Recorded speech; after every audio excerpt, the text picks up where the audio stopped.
This story still blows my mind. Remember we had Azita. She was on Azita back in 1998. This story was all over Los Angeles local news. Back in 1998, she was out for a run in Altadena, and she happened to see this area where it turns out there was a baby buried alive, buried underground. And so she rescued the baby, and then she turned the baby in to get adopted because she wasn't going to be able to have the baby with all the publicity and everything right then and there. So she turned the baby in, broke her heart, and she had not spoken to him or met him as he became an adult so many years later until they reunited on the show. Here's part of what happened when Matthew and Azita reunited just a few months ago here. But Azita is here, and we're going to bring her in now to see you 20 years later, almost to the day.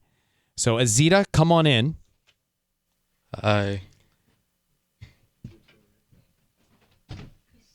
Yeah. How are you?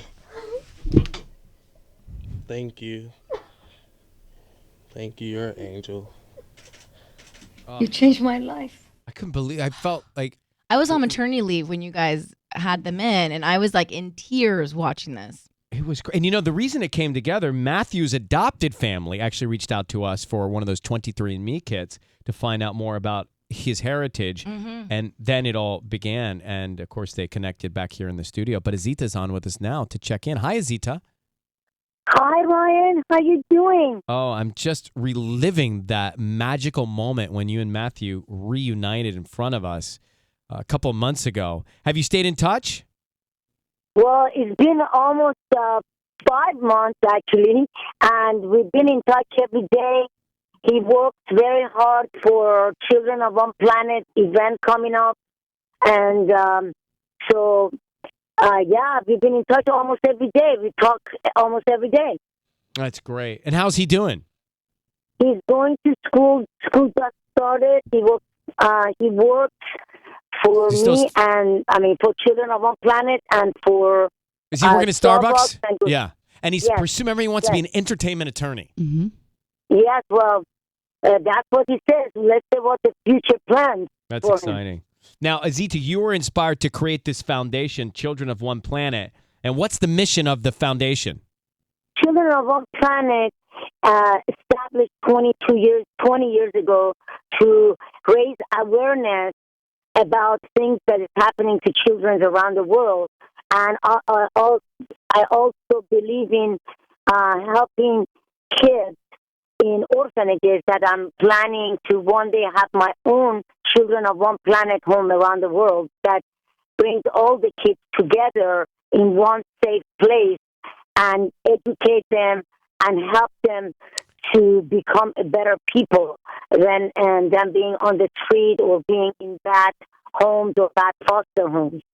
You are what they call good people. What you're doing, this is, I know, something so important to you and near and dear.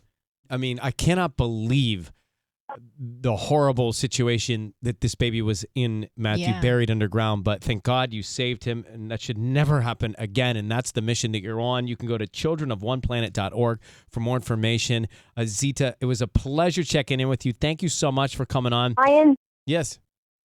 I never told you, but you talked about higher power, and the week before you called me and you bring me to your show, your billboard appeared within 5 blocks away from my home and from where I found Matthew. Can you believe that? Wow. No, before we reached out to connect you to meet him, that came up? Yes. And I didn't know that. My friend said, did you know Ryan Seacrest billboard is right on our street? I said, what? And I went down, and there you go. You were right there, close to my business, my shop, which is in Altadena. And there you were. And after the show was over, the billboard came down. Well, listen, I know that there's a higher power because they never give us a billboard. And that must have been the only one. You. And they definitely don't keep it up for long. Yeah. So it was for sure a bigger power. Thank you, Azita. We adore you and appreciate you. Hold on one second. We love you too.